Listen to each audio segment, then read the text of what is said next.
Testing microphone. Testing. It's coming from there. So that's good. So we can end that test. And now, thank you. And now we have, it should be set up right. That's you just are praying that it's set up right. And that it goes without a hitch. The plugins. Plug in the laptop into the wall so you don't lose power. And then 2 cords off the wall. And they're the only 2 here. So this is actually one of the easiest rooms to set up because it's all right here. So just 3 connections to the laptop. And then the little remote turns that on. And then we just want to make sure that it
Mhm.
Peter.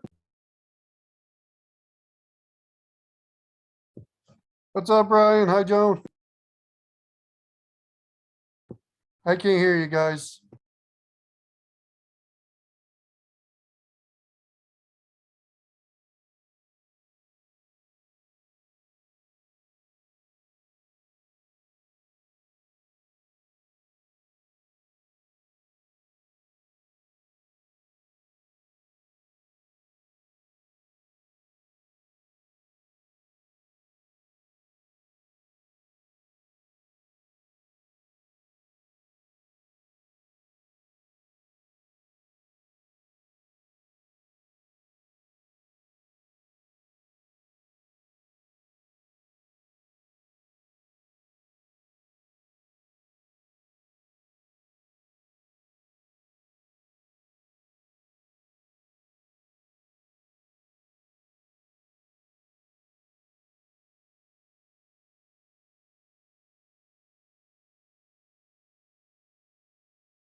Welcome everyone to the Plan of Conservation and Development meeting. My name is Joan Bailey. I'm the chairperson, and we have some members of our committee that are remote joining us and present here as well. So I'm Joan Bailey, the chair. We have Brian Rogan, secretary. Peter Bozo is alternate at this point, and online we also have Diane Jorsey, who's our vice chair, and we have Steve Viola Jr., who's also a alternate for the commission.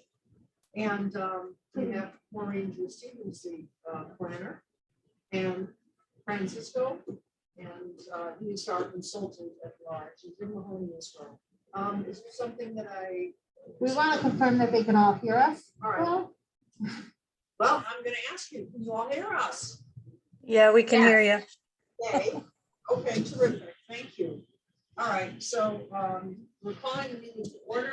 It's 5:37, and okay, let's take it away. Let's get to work. Good. Thank you. Well, welcome everyone. This is our fourth meeting, believe it or not. And this evening, if we go into our agenda, and I'll just ask Stephanie Dark-Carroll to share her screen. She'll be sharing the presentation this evening. And while she's doing that, I will introduce Stephanie.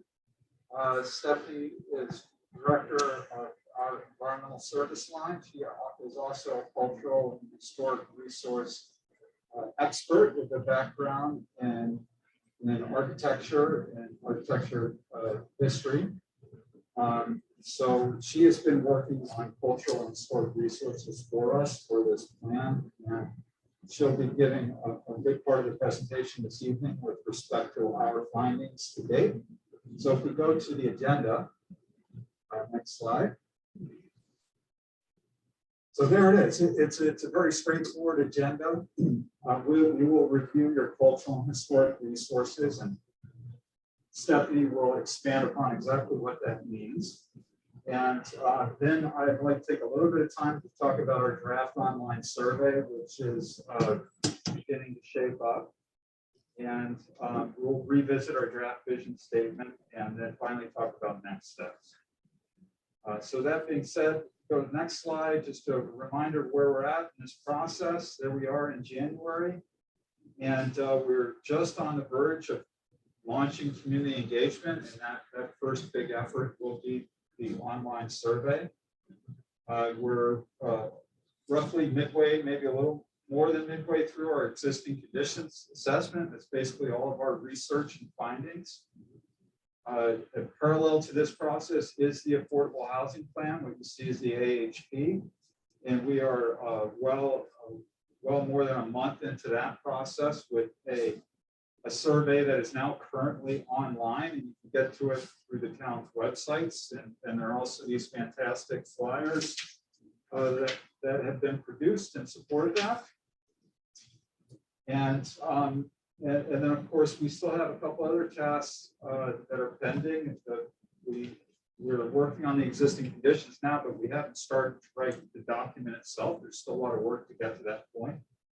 And at some point, we're going to assist the town in taking a look at Berlin Turnpike District zoning. So we're maybe a third of the way into this planning process, definitely more than a quarter.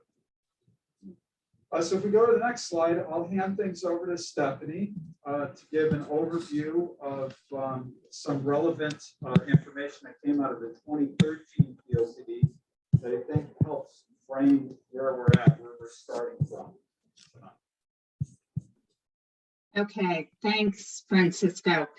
So we're going to discuss a wide range of historic features today, and some are traditionally thought of as historic.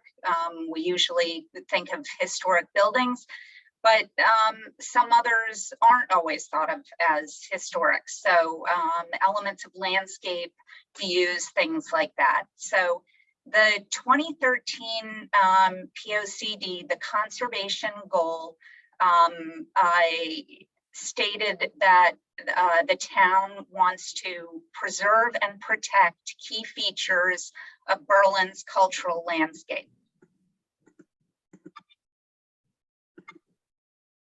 So what is a cultural landscape? The National Park Service defines a cultural landscape as a geographic area, including both cultural and natural resources and the wildlife or domestic animals therein, associated with a historic event, activity, or person, or exhibiting other cultural or aesthetic values. So there are 4 types of cultural landscapes, and they're not mutually exclusive. Vernacular, which reflects customs of everyday life. So, for example, a farm. A designed landscape, such as the National Mall in Washington, D.C., a historic site, which is significant for its association with a historic event, activity, or person, or an ethnographic landscape, which contains a variety of historic and cultural features that people define as heritage resources. So the National Park Service identifies a series of cultural landscape features or characteristics, and these include natural and constructed settings, spatial organization, topography, buildings and structures, constructed water features, circulation, vegetation, views and vistas, and small scale features. And the concept of a cultural landscape is helpful to the town as you seek to preserve your agricultural heritage.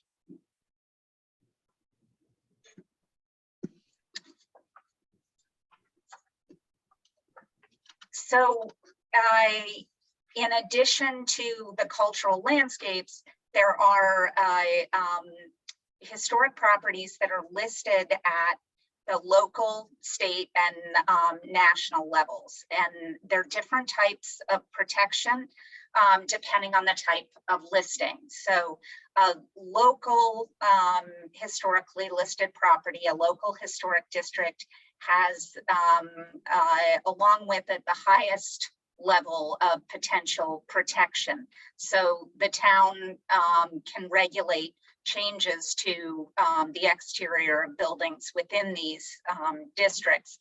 The National Register does not restrict what a property owner can do unless they are seeking federal assistance. So Berlin has a Historic District Commission, or HDC. It was established in 1978, and the HDC regulates changes within the Worthington Ridge Historic District. The HDC also serves as a resource regarding preservation for all properties within the town. Berlin became a certified local government in 2012, and this provides the town with technical guidance regarding preservation, and it also provides funding. There's no demolition delay ordinance in the town right now.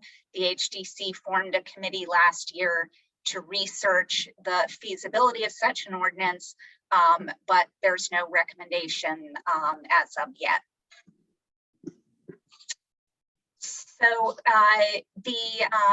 as I said, the Historic District Commission regulates changes, exterior changes within the Worthington Ridge local historic district through what's called a certificate of appropriateness, and it regulates what is visible from the street. It does not regulate color, so paint choices, and it doesn't regulate the interiors of the historic buildings.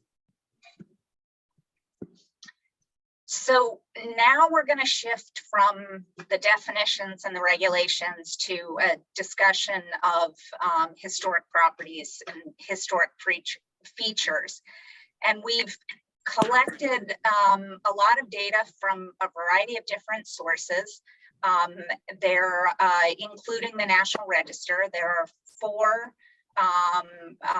National Register listed properties. One is a historic district, and then 3 other individually listed properties. And then in addition, there are a myriad of historic features and elements that that make up the town's cultural landscape. And we're gonna run through these. So the Worthington Ridge Historic District has 94 historically and architecturally significant properties. It includes the institutional and commercial center of the town through the mid-19th century. There are residential properties that span more than 200 years. And there's a local historic district by the same name with a similar, although not identical boundary. So you see the 2 different boundaries on the right. The properties within the district include residences, barns, a meeting house, hotels, taverns and stores, and there are a whole host of different architectural styles exhibited in the district: Georgian, Federal, Greek Revival, Italianate, Queen Anne, Gothic Revival, Victorian, Tudor Revival, Colonial Revival, and Bungalow.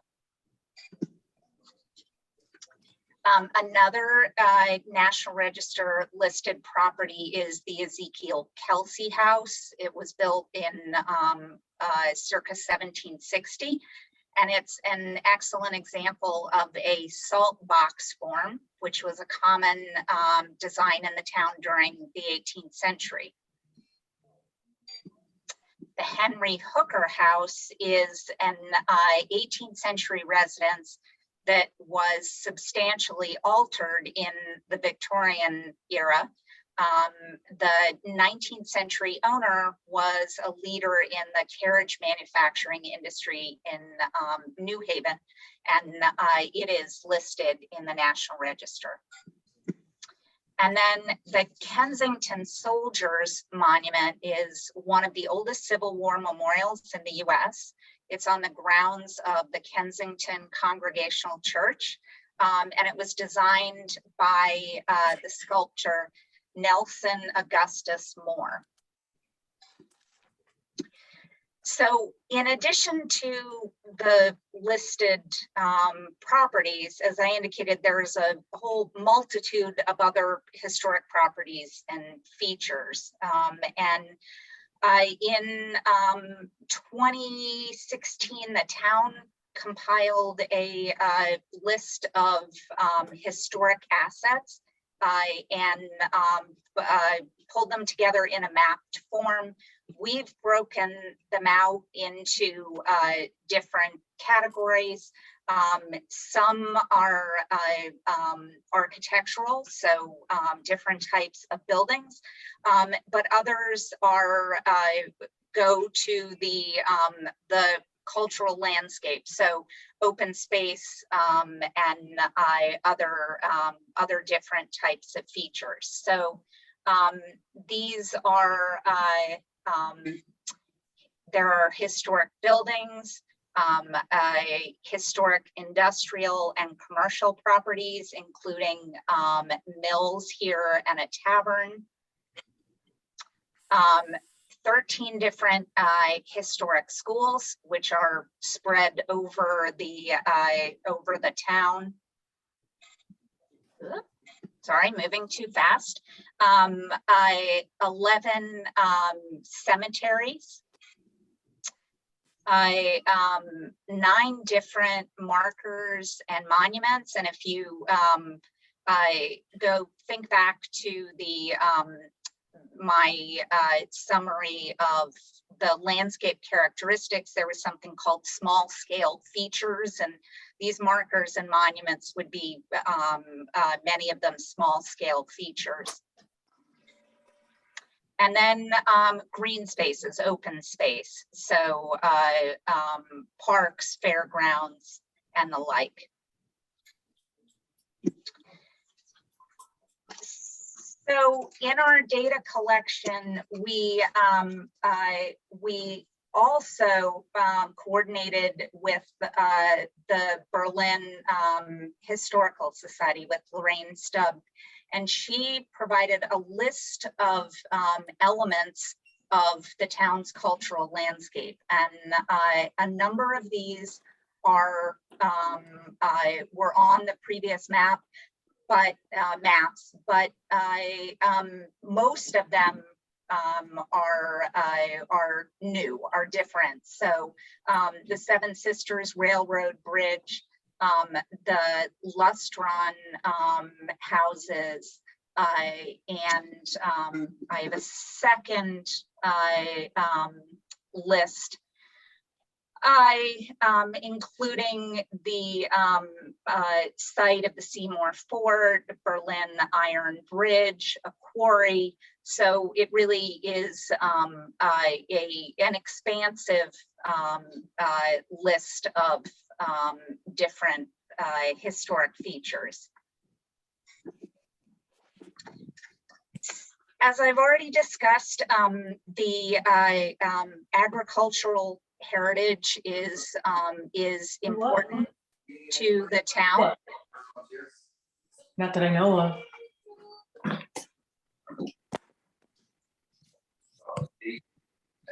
Is everything okay?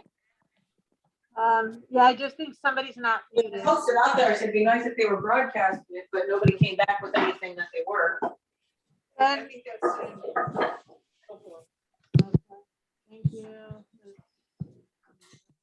Okay, are we good to keep going? Yeah, go ahead, Stephanie. Okay. The town's agricultural heritage is very important, and there are over 100 farms that were in operation in the 20th century, and they have been documented.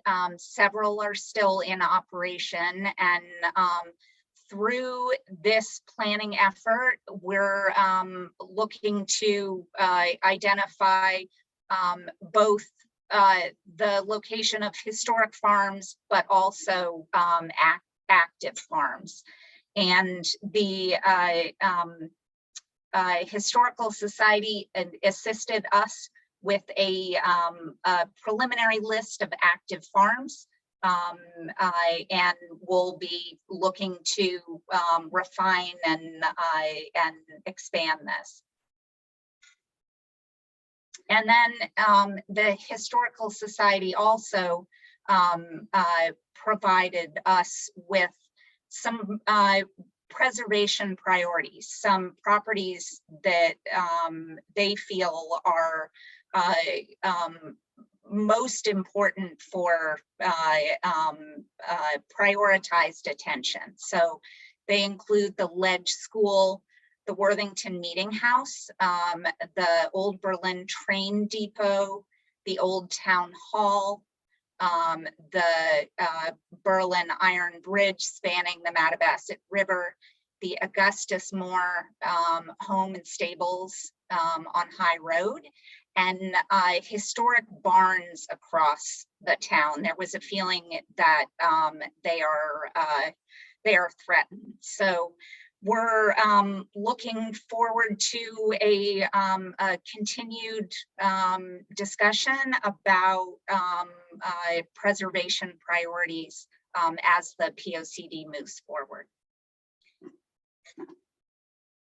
So with this, I'm going to turn it back to Francisco to talk about cultural institutions, organizations, and places.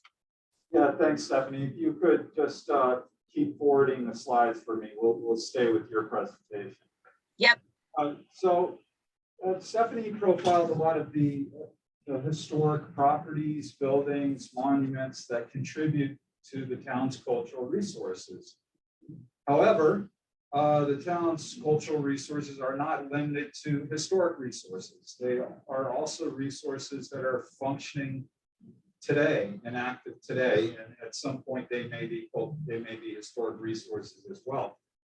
And so when we look at cultural resources, we ask ourselves, well, what does that mean, and what would you put on that list, and why are we paying attention to this? And that's because these are all the features that make Berlin the community that are either unique to Berlin or really make Berlin the community that it is, and add to the quality of life and factor into people's decisions to live and stay in Berlin. So the protection, the strengthening, the expansion of those cultural resources is very directly connected to planning for the future of the community and to planning for growth. Because if those resources are lost, the community may be a less attractive place to move to and to remain in, and then you could experience population loss, which has a negative pull on property values, which adversely affects grand list and tax revenue, which can adversely impact the schools and your ability to maintain the services that you provide. So cultural resources are a really, really important component of your community, and planning for those is really integral to everything else that we're looking at, whether it be infrastructure, land use, environmental resources, recreation. It's one of those very important attributes of the community. So the other types of resources that we want to take a look at and make sure that we're documenting and that they have the support they need, and that we're not recommending any policies that might be detrimental to them, include visual and performing arts venues, museums, cultural and social organizations, other monuments and memorials, and libraries, and actually the list could keep going and going, but these are the ones that really jump to the forefront. So if we go to the next slide, we'll walk through some of those. And if you can think of something that belongs on this list, please let us know. Right? We want to document everything that's here in town. So for visual and performing arts venues, it is for a smaller mid-sized town. It's not uncommon that there's none, but Berlin happens to have a few. Buttonwood Tree and Connecticut Cabaret Theater, and the Berlin Fair, which comes to life once every year with a tremendous array of performances and other activities. So that's a tremendous asset to the town, of course.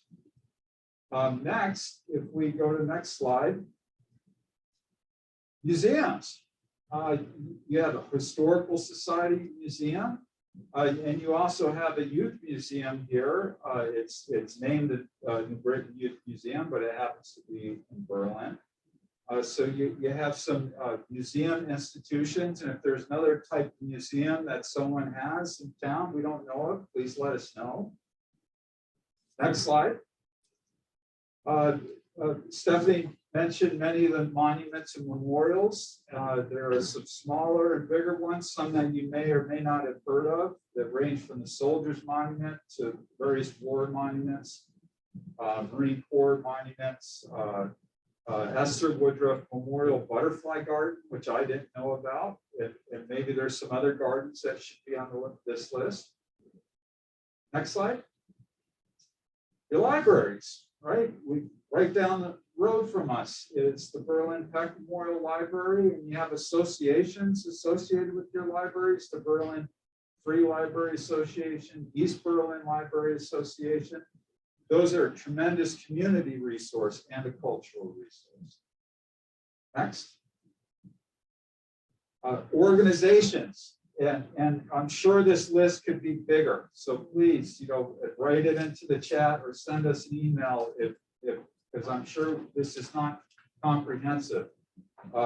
Moose Lodge and YMCA, VFW, American Legion, and there's likely other cultural, social organizations in town that are really important to the people in this community.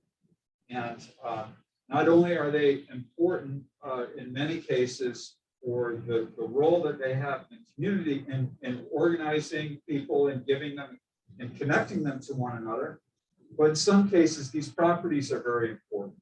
These properties have a long history as places of weddings and gathering and celebrations and events as well. Next slide. So, I mean, that historic and cultural resources can often be kind of the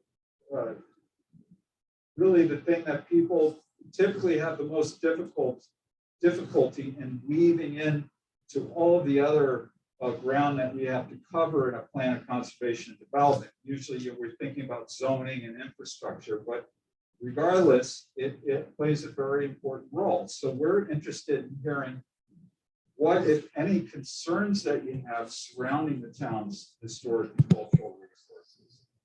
And do you have any ideas for protecting, promoting, strengthening those resources? So with that said, we want to open it up to any questions that you might have or comments with respect to these two questions. I mean, I've got an idea for the protecting. Yeah. Just in the pictures that you're showing, some of the buildings look like they could use a new coat of paint. Yeah. I know we have our facade improvement. I don't know. Side program.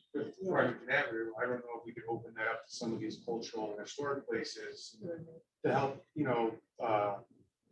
even ones that are owned privately, spruce them up, make them look better, so the landowners have a little bit more pride in them and want to maintain them rather versus throw their hands up in the air, give up. So I'll clarify that a little bit. The facade grant program has actually expired now. So that's done, and it was for the commercial core, the commercial core. However, I think seeking out other financial incentives, it would be really, is a positive thing we could be looking for. And, just to dovetail on that, I mean, some of the locations that you had that you were citing historic buildings. I mean, I commented to Peter at one point, where is that? I never knew that we had, some of these buildings. I mean, you showed some pictures and I could have placed that one. What was the name of the building? It was like a whitish booker. Yeah. Yeah. That's the one that made me think. Yeah, exactly. And it would be kind of nice if they do take advantage of that program, that there might be something, not necessarily roadside, but something marking the property. Yeah. So if somebody did want to go around and do a tour or see, what location is the toll house on Tollgate Road, I don't know, I couldn't tell you. Maybe I a was little thinking- booklet we pick up at the museum. Yeah, there's the old, the old Dan Heiser's Inn, well, not Tommy Bookman bought that when they got on, that was over on Tolkien Road. That was an old German restaurant. I mean, there are some buildings that when you look at them, they're old. You know by the year, what they, what year they were built, but you don't know what it is. And it's too bad there's not like a plaque, I know if you're going to Weathersfield, they have a plaque and say on the site, blah, blah, blah. So we did get a If, comment. can I make this is Sandy. If I can make just a quick comment regarding that. Yeah. We toured down in Texas a lot, and they are very much into the history of Texas, the Chisholm Trail and et cetera. And the towns did different fundraisings, whether it was through local businesses, the schools helping fundraise. And what they did is they kind of took these stone markers where it kind of looks like a, I don't know what the right word for it, but it probably stands up about 4 or 5 feet high. In some cases, it's right on the side of the road because it's where a certain thing started. And with that, they have just a plaque with it that it briefly explains the historical purpose of that. And it wasn't very expensive. And for some of those, for example, where a business helps sponsor maybe a certain marker, they actually even take care of, if they want to plant native flowers around it, they make sure that it's maintained. If the town says, gee, something, obviously if it gets run over, it's covered by the insurance, but sometimes they'll say, you know what, it's getting a little worn. We need a new plaque. They'll go back to that business and the business will either say, yes, we can afford to do it. Or if not, then the town will try and, or the state, depending on which, will try and raise money again through private donations for it. So I don't know if that's something we want to possibly look into. Yeah, sounds like it's a valid idea. I mean, why not open the option for that? And I'm sure, with fundraisers, the Historical Society would probably want to have a thumb in that pie, in the sense that this is something that's helping their cause as well. Yeah, I think looking at the Worthington Ridge district as a whole, you can really leverage that into kind of like what Sandy was alluding to.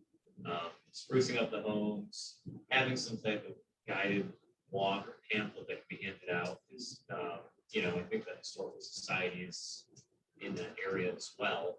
And I think one property that I believe used to be utilized by the town was the meeting house, the large yellow building. Yeah. I mean, kind of what you were talking about before the meeting with a place for bands to go.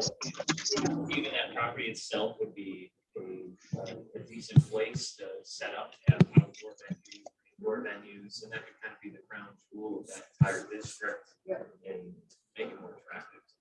Yeah. I just wanted to point out, and I'm going back a slide, but I wanted to point out that Diane added to the chat the volunteer fire departments and associations. Oh, So, okay, yeah. right. And I'd like to bring up one minor thing that's a bit lofty. I don't know how many people are aware, but Hartford, the old building, Yeah. they had a historical push, even had the National Park Service take that over. I mean, it would be long to assume the National Park Service would take attention if we gave Worthington District a lot of attention, spruce it up, but you never know. You don't know. Well, they do provide, there is, and I don't know, and Stephanie, feel free to chime in here. I don't know what the status of funding that is available now. National Park Service manages the national, or the National Historic Inventory, and funding, federal funding is channeled through them for preserving properties. And then I think the state may distribute that. Stephanie, can you talk a little bit as to how federal funding for National Register properties is disseminated?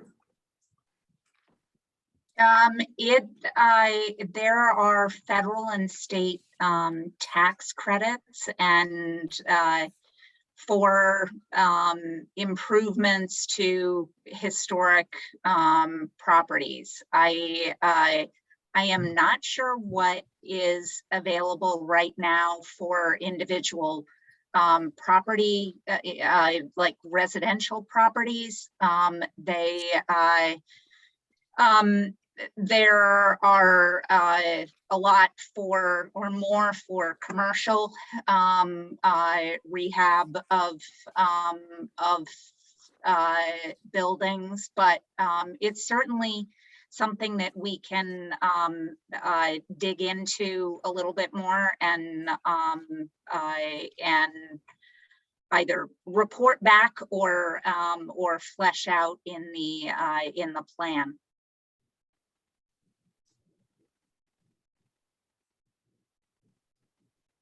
Oh, no, Sandy came in. So one other thing I remember is,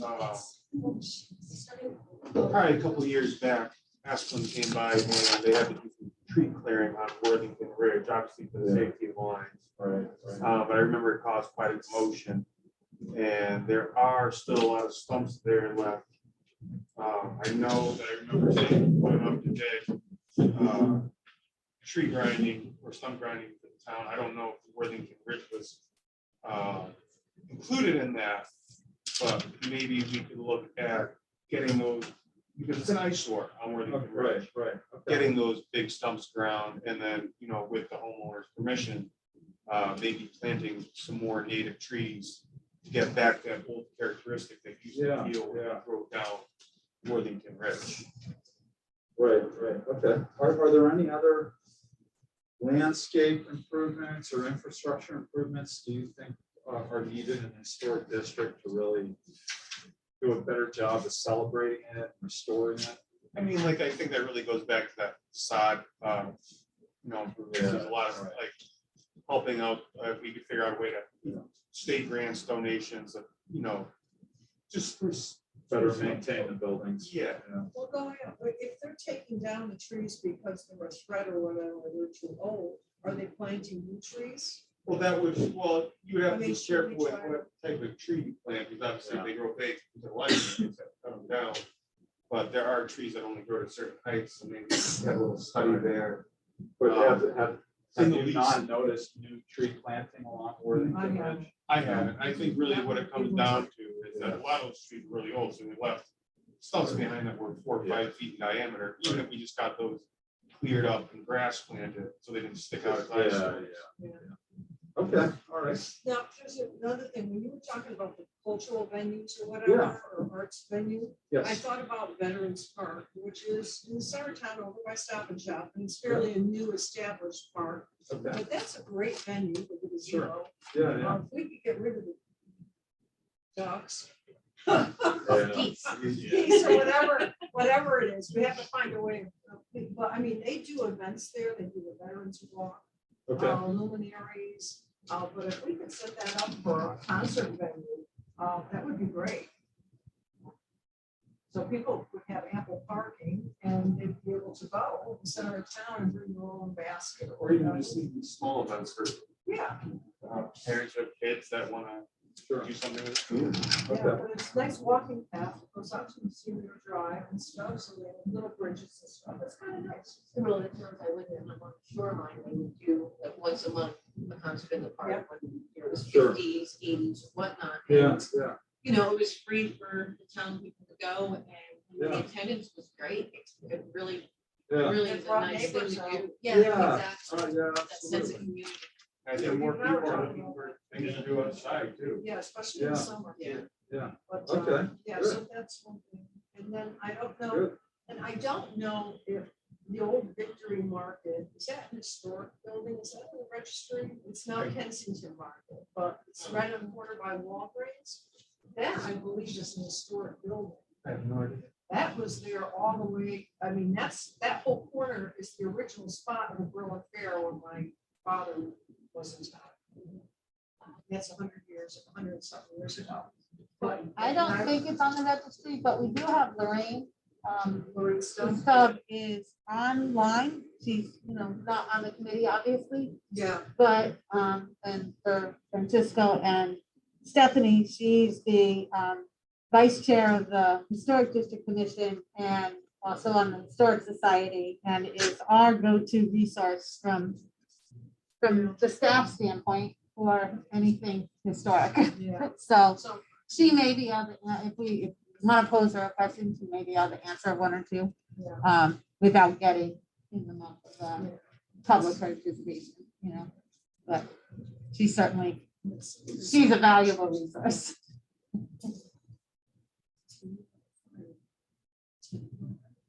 All right, anyone, we've been talking quite a bit in the room here. How about anyone online that would like to add to this discussion? Any concerns you have about the historic and cultural resources that we discussed tonight, or ideas that you have for strengthening them, preserving them, protecting them? Jim Mahoney says industrial buildings, burn steel, Some historic industrial, some of the Boston mills. Delu. yeah, and then Diane said also, wondering about agri-entertainment. Agri-tech. Oh, Yeah, okay. I mean, that are cultural.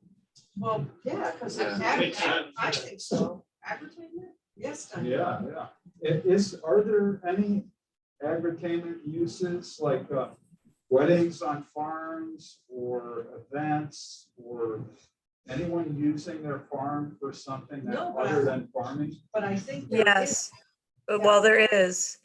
Yeah, Diane, you got the floor. Yeah, go ahead.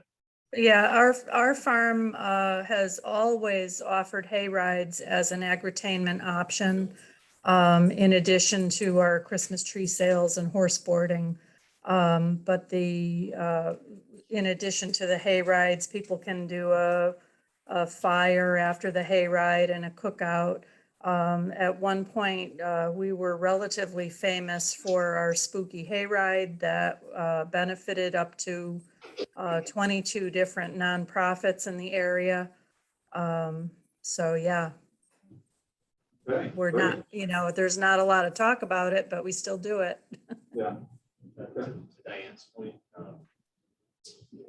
when I lived in upstate New York, one of the counties was doing open farm day.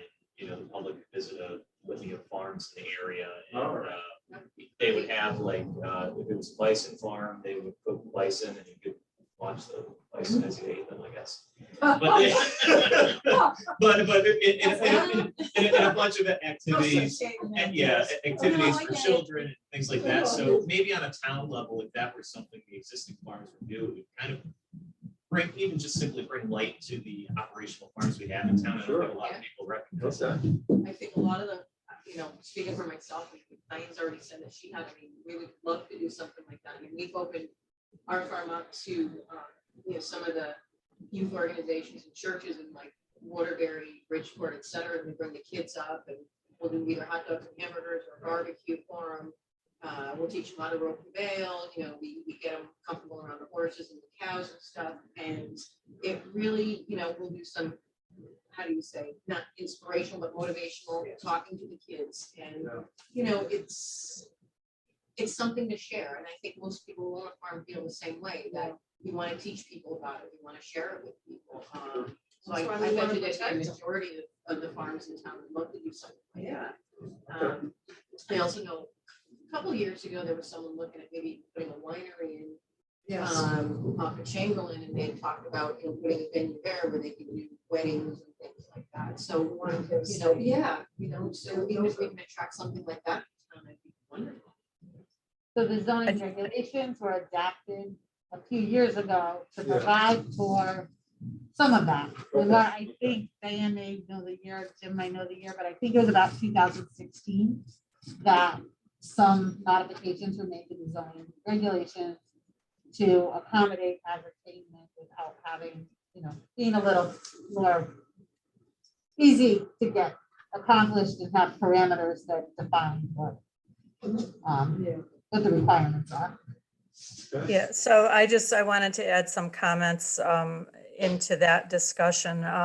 It may have been as early as 2013, but it was around, it was when those changes occurred, is the first time that our regulations even recognized or allowed for activities like weddings on farm properties.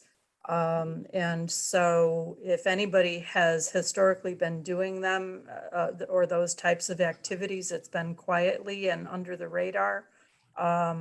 And I have to say that I think probably the existing regulations still could use some attention. And that's all I have to say on that. Thank you, Diane. Yep. Is there anyone else? Oh, looks like you got this team all fired up with historic and cultural resources. Yeah. That's good. That's good. I love it that people have some ideas. That's Oh, great. yeah. It's good. Okay, Jim added a couple other things, but I think you saw those. yeah, all right, Jim, you got some, what's, Jim, Surveyor. tell us what's Surveyor Club? What's that? Oh, yeah, Surveyor Club. Oh, yeah. That's the Club. Swedish club. Yeah, it's Oh. off. It's off Okay. of Kensington Road. Oh, It's yeah. kind of deep Oh, back. all right. You travel I back. didn't know and about it. It's on a pond isn't that a lake, a little lake or something back It's a there? little pond or something. It used to be a lot more active. It's Yeah. not as active. as it used to be, but You could do high school events back there, just go down there for a big game pool. Right. Okay. All right. I'm almost afraid to mention it, but also the Hallmere Social Club. Which one? Hallmere Social Club, it's at the north end of the Hallmere Reservoir. And in recent years, it's become, well, it's really just been a social club, but in recent years, it's become quite a drinking club. But it is, it is a historic group. It's a historic organization. What is the membership or the mission? What is it? Well, I really don't know what their mission is, but I would guess it's to drink a lot. Yeah. All right. Which brings me to the Polish club. Isn't that an Oh, historic yeah. building? Is that still Farmington Avenue? It's on Farmington Avenue. It's the, Okay. they call it the Polish club, but it's the Independent Polish or Yeah. Polish for Independence or whatever. Independent. The political club, the Polish There's the political Italian club. one too. That Yeah, goes back. the to- Italian- Yeah, and then we got the Independent Italian Club. club, not down the road from the Polish club. All right. Over by that news And I club. think it's called a Polish club, but I think anybody's allowed to join if any national. Oh, yeah. Yeah, Okay. yeah. Okay, good, good. Anything else? Anyone have any concerns about the historic cultural resources in town? Have you noticed changes over the, past several years, past decade or two that concern you? Social club memberships seem like they're waning overall. Yeah. That's one trend that I've noticed. I think what I've noticed is that sometimes you just blink and something's gone. Yeah. And I do know that there was a house up on Spruce Brook Road, corner of Spruce Brook and Savage Hill. And it was an old house. It was an old farmhouse, and I think it had some historic. They kept that there, didn't They, They're already building. oh, yeah. It had some historic. What was it? Was it the garage that was added? The gentleman who was the architect, right? Mark Demore. Yeah, he was a student of Frank Lloyd Wright. Right, Frank Lloyd Wright, Oh, really? and he Oh, wow. designed the carriage house that attached to that house. Oh, wow. And there was an old tree on the property too. And I know that some members of the historic, they were trying to seek protection for it. And it kind of slipped through the cracks, and the house was basically raised and the tree was gone. And the carriage house was lost. But, And it's not on the register, so the yeah. protections and the authority the town had was minimal. Right. And then they had the old well, it was across from Willard School. It was the old, I knew it was prior property, but there was a big white house. It's the one with all the gardens now. If you go by on the corner of Hudson and Lower Lake. Oh, And okay. it's got all those, it's all redone, that whole house. But that house had a well in front of it, and I think that was the original Yankee Peddler well. I think, I mean, I'm not the historic person, but that was lost because And I think that's the saddest part of all, is that these things can fall into distress. And they're just lost. They're Right. just raised and they're saying, well, it's too much to, Yeah. and that's the saddest part of all, because it's history. And it's kind of nice. I mean, we could have a really nice marker there and people would go, oh, wow. This is, I think the town has some, or there are some farms that have some barns that may be at risk of loss Oh, as yeah. well because of their condition. yeah. Right? So not only, so I'll just jump into that one. There, not only do we have the barn that's on Orchard Road that's on town property, but we know that on the property adjacent, so it's actually part of the property that the Acura dealership is on and the BTV project where the Story Senior is going in, has an old barn. And we Yes. know that that was designated on its plan to be demolished, but I understand that barn is in really nice shape and we're losing to development. So, I mean, I guess the question is, how do you draw the line of respecting people's property rights and preserving historic buildings? You can't just tell people tough luck. Which is where I think the facade improvement will come in handy. Or, you know, I nobody likes to spend money, but, you know, maybe consider buying development rights of certain buildings or, you know, Yeah. like something to do that care about it. Care about it.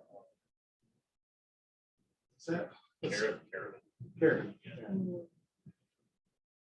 Yeah, so I mean, it's definitely something I think we want to pursue and to look to see how we can best protect them. if I can, for the benefit of this committee, give a shout out to the Historic District Commission. They do, so when we get a demolition permit, we alert the chairman and vice chair, and they frequently act as a liaison to reach out to the property owner, try to match them up with entities that are interested in repurposing, taking, rebuilding Yeah. somewhere else, buying off the barn and moving it somewhere else. They work pretty hard at that. So I want to let this commission know, or this committee know that that is happening, and give a shout out to them, because I think that's really good. a tough job to work A lot of on, people. you know, to talk to a developer and, you know, kind of get them excited.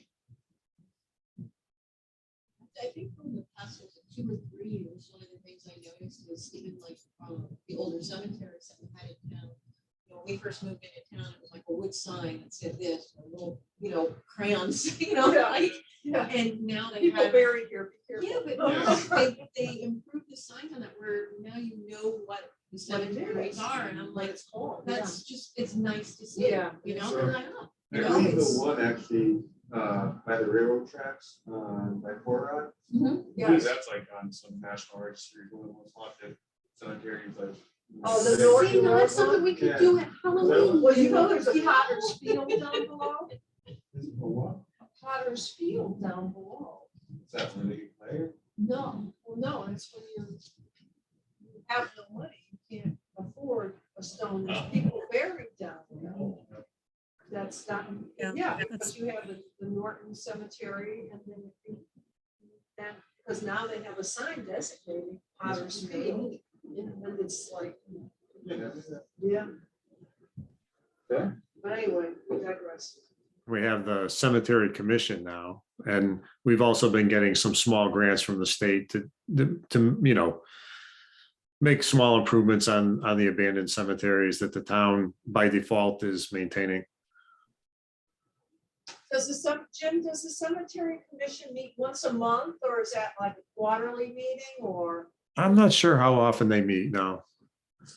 I think Charlie Colorisi is the chair now. Okay, good. Well, he's pretty active, so hopefully he'll light a fire under him. Going to follow up on your question, they meet once a month. They do meet once a month. Yes. Terrific, see, thank you. Great. If I might, just an additional comment, Maureen, I'm glad you mentioned the barns. I'm surprised Lorraine didn't. But the Orchard Road barn and the barn near the Acura dealership, I think are worthy of mentioning for sure. The Orchard Road property is beyond repair at this point, and you know, if anybody was interested to take any portion of that, I think it would be good. But there's lots of historic houses also that may not have the same notoriety based on, you know, the original occupant, but scattered throughout the town, we've got lots of very historic houses that are still maintained and people are living in. And, you know, it comes to mind for me, my mother's house, the Peck House, I'm forgetting Kate's last name, but on Chamberlain Highway, Kate, who used to at one time be on planning and zoning, her house is very historic. So there's lots and lots of very historic old houses that are still maintained and used as residences that maybe some recognition would be nice. Yeah. I like Sandy's suggestion. She dropped off the call, but the suggestion earlier with the historic markers. Yeah. Excellent. Kind of neat. I'm here now, Diane, so. She's in the room. Oh, that was you. Okay, I thought it was somebody else. Hi, Sandy. Yeah. And just so everybody knows, because I think some of the members of the board may not have been around at the time, but there is a historic resources inventory that was done by the town. I believe it was in 1986. It might have been before the 1978 getting the historic district, but I know I've seen things in it dated past before 86 or about 86, but it could be older. And we do have a resource inventory that already has identified some of those properties. And actually, usually when we do get a demolition permit, we look to it to make sure it's not in there and determine whether the historic commission needs to be called on it. So it's a thick binder. It's got a lot of properties in it. I don't know the number. You know, the other thing, and I don't know if this is even viable or not, but I know the Boy Scouts usually are always looking for projects to take on to work toward badges or merits or whatever. And yeah, and I was thinking, even though it's not something that could be finished within months, but perhaps as a group, and with the support of the town, obviously, that they could take on maybe a redo on some of these older barns. I mean, you would have to have somebody construction knowledge or something to help them out. But I mean, like the one on Orchard Road, that's a beautiful old barn. And it's got a wonderful stone foundation. And it's too bad that, you know, this town property, that would be something that maybe they could rebuild that barn, use some of the original lumber and. At least on the roadside where people can see it. Yeah. But I mean, maybe a group like that might want to take on that challenge. It'll take them many eagles to get through, but it might be worth preserving. We do have a few troops. I'll Yeah. jump off that with Eagle Scout projects and Sandy's comment. One of my good friends, their son did a project for pavers up to a historic site with the marker, Yeah. and they did more the marker end of it, and that's what he did for his Eagle Scout project. And we do frequently have Eagle Scouts contacting the office. Usually it's for something in relation to the conservation areas, and they work on bridges and projects and rebuilding things within our conservation areas. But I think the troop leaders would be interested. I think that's a resource worth that would be receptive. Speaking of Eagle Scout projects, that's sparked another cultural place that I think we should really consider, you know, protecting, and that would be Timberland Golf Course. I think that's a really something that our community really cherishes. Could you say that again, Brian? You were muffled. Timberland Golf Course. Oh, yeah. Make sure that we protect that. Yeah, I mentioned in the chat that, you know, the church is some of the most prominent buildings in the town are the churches. Oh, God, yes, definitely. I don't know if we cataloged them in the last plan, but I think that would be a good idea for this plan. Is there, and I don't know, is there a cost or, you know, if, let's say someone owns a quote unquote historic property, but it's not on the historic registry? You know, I mean, is that something where attorneys need to get involved? Is there a large cost in that? Or maybe that's something that, you know, the town can help someone if they have a property like that and say, gee, how do I get it on the registry so I can protect it for a legacy or whatever? You know, I don't know if that's something that we as a town can do. I just don't know how that works. Yeah, there's and Stephanie, if you want to chime in on this, you know, there's an application process. There's a decent amount of some homework that needs to be done to, you know, about the document the history of the house, the age, the existing conditions, you know, why it's relevant. And to be individually listed, there is a process and there can be cost involved. So Stephanie, you want to talk about that a little bit? Yeah, I think there's a, as Francesco said, a process. There's a nomination that's prepared if we're talking about the National Register. For listing, it goes through the State Historic Preservation Office. Is once the nomination form is prepared, reviewed by the State Review Board, and then sent voted on, and then sent on to the National Park Service for listing. The thing about the National Register is that it's not going to put restrictions on, although it gives the property recognition, historic recognition, it's not going to place restrictions on the property owner. So the local historic district commission only has purview over properties that are locally listed in a historic district. And so, as Stephanie mentioned, the National Register listing, it can potentially help if there are monies available to secure loans or grants or tax credits for improving the property. But more than anything, it really, what it does is it memorializes the property.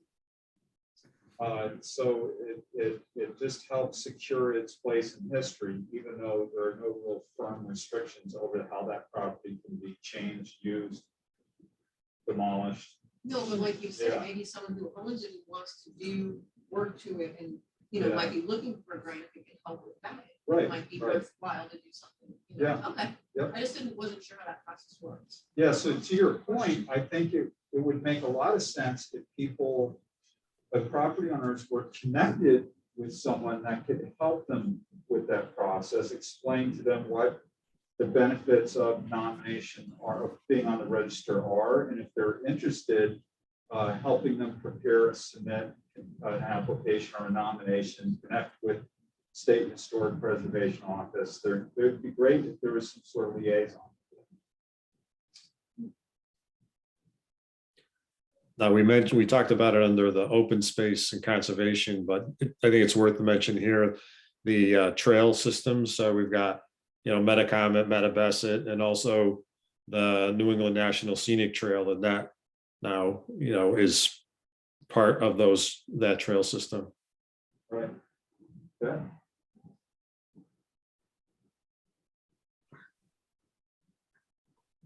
Good. All right, anything else we should be paying attention to or looking at?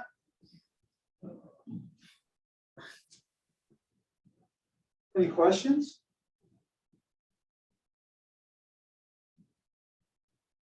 Okay, good. I've got a bunch of notes here, so thank you very much. It's very helpful to have your feedback in this process, because we know there are some gaps in our knowledge, and we don't know exactly where they are, though. So thanks for helping us with that.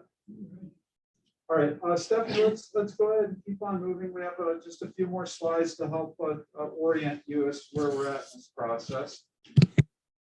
online survey, not to be confused with the Berlin Housing Plan survey that is currently online. And if you don't know about it, make sure you take the housing plan survey. There's a link on the town's website. We will be doing a survey that is specific to the plan of conservation and development. We have not yet launched that. We want to be careful not to steal any thunder from the housing plan survey. I think the plan was to get the housing plan survey out and have people, afford people a chance to take that first. Maureen or Jim, remind me, have we shared the draft survey with any of our committee members yet? The POCD draft survey? No, POCD. I don't believe Okay. so. All right. So I think that's the next step, is to share it with you and to have you to kind of do a run through of it. Just take it yourselves. And if we're missing the mark on anything, if there's a question we're not asking, if there's an option we're not providing in an answer, or whatever it may be, get us some feedback. And so we'd like to do that before we launch it to the public as a whole. As far as these surveys, is there any way we can get these notified on the front page of the Berlin Citizen so people actually know So about them? for the housing plan survey, we've run an ad that should have appeared today in the Berlin Citizen. Okay. And I believe it was 2, it may be 1, but I believe 2 ads in the New Britain Herald. In their ad pages, I believe they look like this, are extremely similar. I did not see it printed, and I wasn't the one that sent it in, so I didn't get the proof, but that's what I understand is happening with those. Slash on the Facebook page for the town, to all departments, to then send out to their list. We had community people that would share, went out with please share with others and trying to get that going. So we're hoping we got a good splash. We put and we'll plan to use the same repository, a display at the library and at the senior center, and probably social services, not social, the community center, or Park and Rec. It wasn't advertised as being there, but we're probably going to be putting one there as well. I need more pieces to make more boxes. That's where we're at. For this survey that you want us to take a look at, you guys send us a link or something? Yeah, I'll just circle wagons with Jim and Maureen just to make sure we have it where we want it and make sure it's ready to share. And then, yeah, I presumably Maureen could send out a link to everyone, and that would be just an internal link for us. And yeah, you could go through it, take it, and let us know what you think. We're happy to make adjustments as needed before we launch with the public. Okay, well, let's keep moving. As you'll recall, we've been working towards a draft vision statement.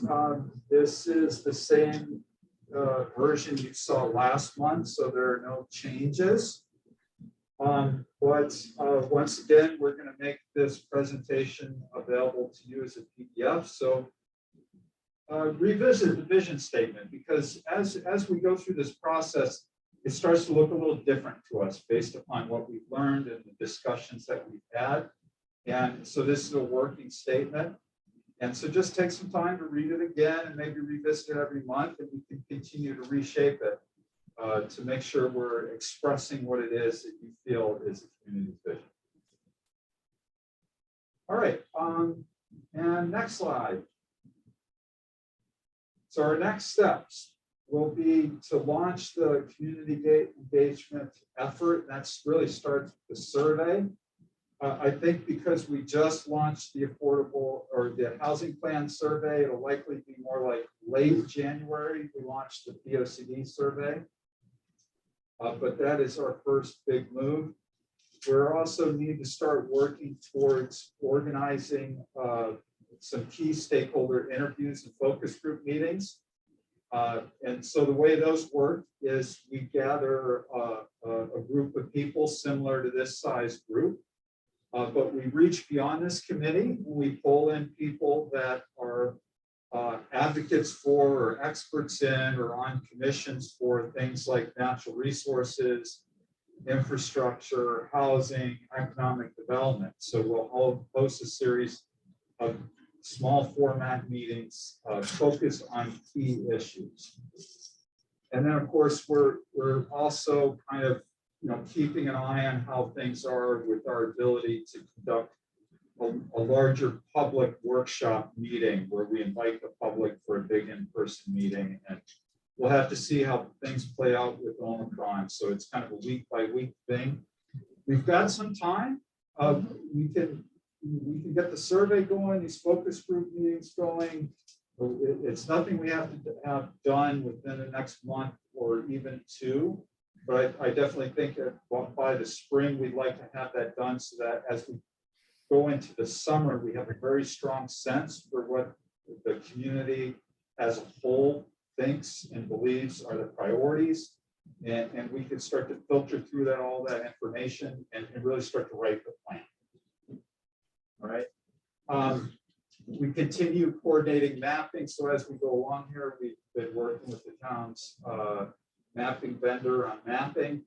And we have our sub-consultant, RKG Associates, has been working on economic development and housing research. And they've done quite a bit of that work already. And so they are at our next meeting, which is actually at the end of this month.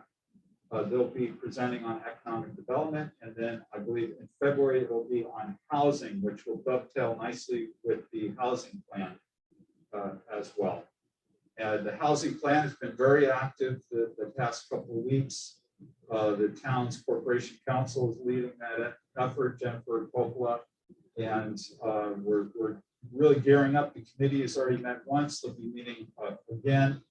And we're working on our baseline existing conditions draft to have available to them. And we're really hopeful we'll get a good response from the survey. All right, and I think what we have one more slide. One thing going back to the housing. Yeah, please, Jim. Would be just to remind everybody that the timeline for adoption of that is June 1st. So they're really, going to be meeting twice a month, draft plan, beginning of April. So there's a lot of intense work that's going to happen over the next 2 months. And they're going to have public outreach sessions as well. I think they're planning 3 community outreach sessions. So that's going to be an intense operation, but we'll certainly keep you all informed about what's happening there. Okay, thanks. And so for our next meetings, as I mentioned, economic development, then housing, which will dovetail with affordable housing. Then we'll cover facilities and infrastructure and then mobility. And I just want to make sure I have the meeting schedule right. If you go to the next slide, Stephanie. These are dates? I just want to make sure we're still, because we shuffle things around. I think those are the dates that have been shown on the slides consistently, but they never, they were passively talked about at the last meeting, but that was, right, in November, December, early yeah, December. so because it was a long time ago. Yep. So have we secured these dates for our next meeting? Are we firm on this? That's the chair to determine. Okay, all right. So okay.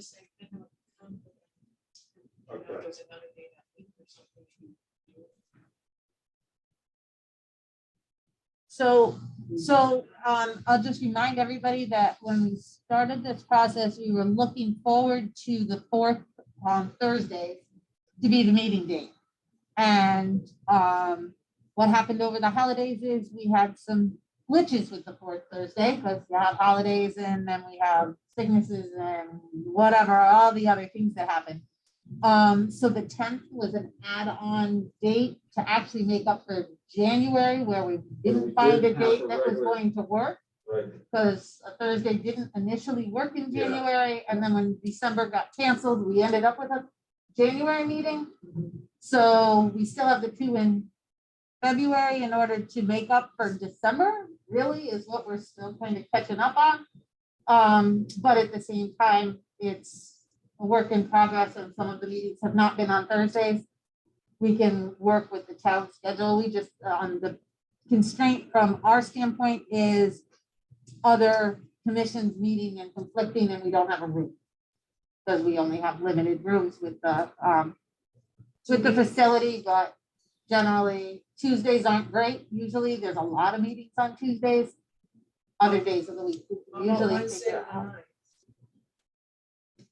The day before, So- so having it on the 10th. Right, so the 24th, we definitely have secured, because that's Yeah. our regular meeting Yeah, day. that's All right, the it's just 24th. it's just that second meeting, the week of the 7th, that we'd like to pin down that week that we Yeah. need to get figured out. Okay. Yeah, just to mention that Affordable Housing Committee is planning a meeting on the 10th. No, I'm sorry. The 9th, No, probably. they're on the second and the what? They're on Second, the 23rd of February. So you guys are meeting on the 2nd of February and the 23rd? Affordable. Okay, so the 9th should be free. It's, I'm available.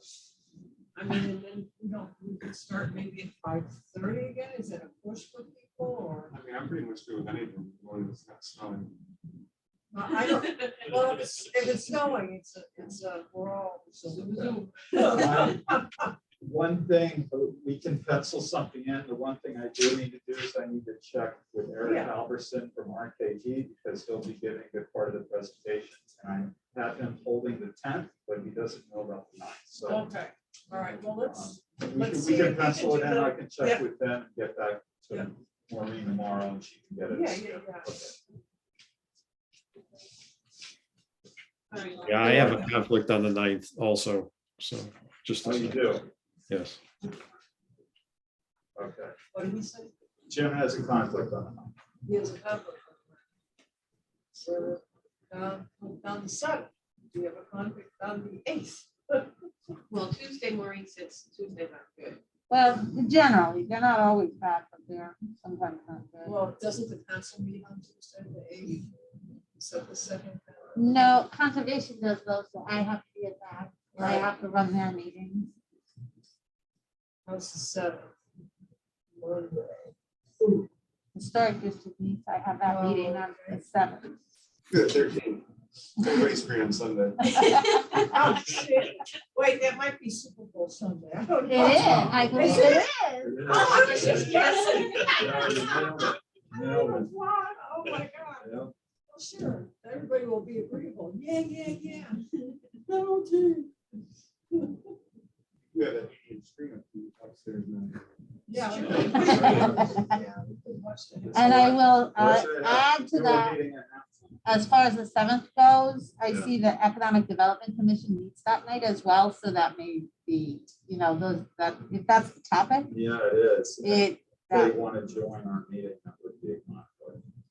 Oh, okay. No, Yeah. well, all right.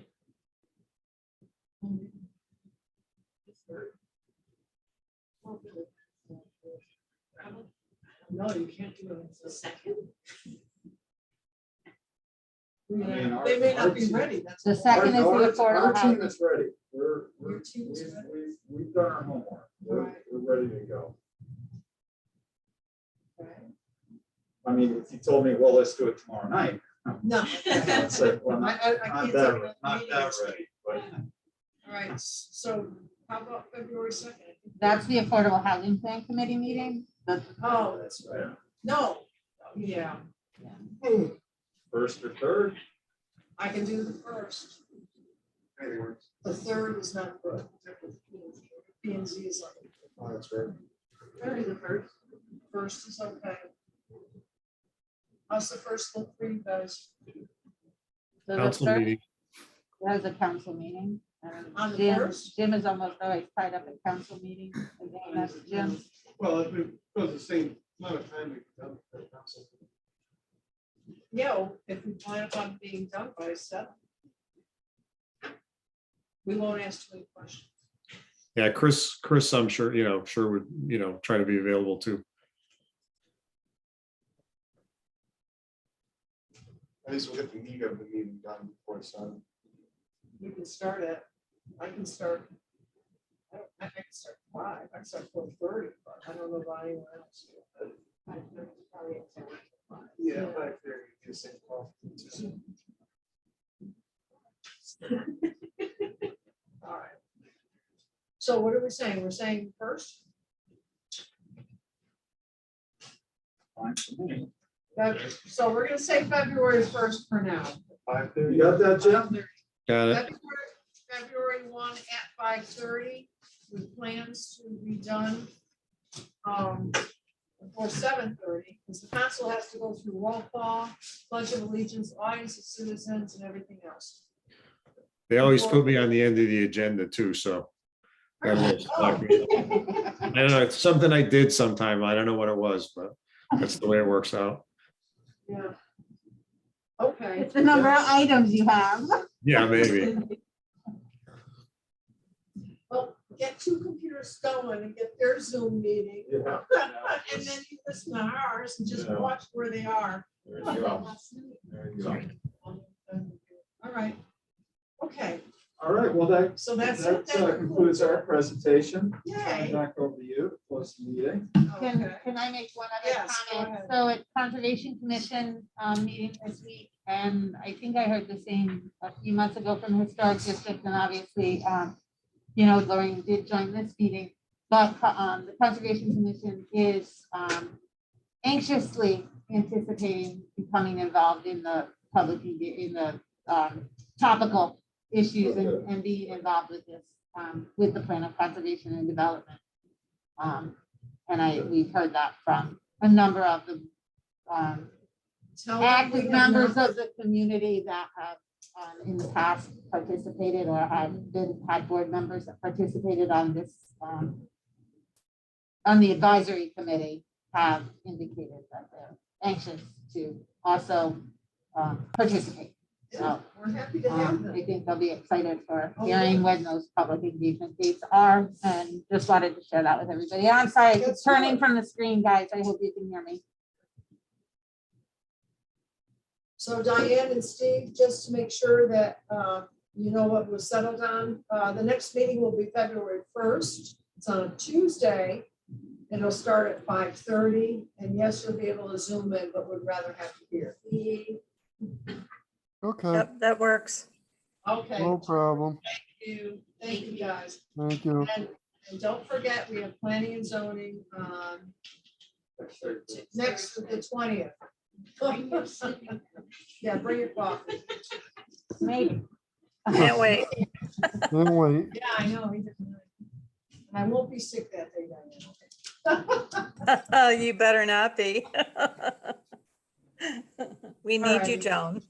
So I think that that's it. Thank you to everyone who's participated, and wonderful presentation and good feedback. And this is a real work in progress. We'll all be proud of it.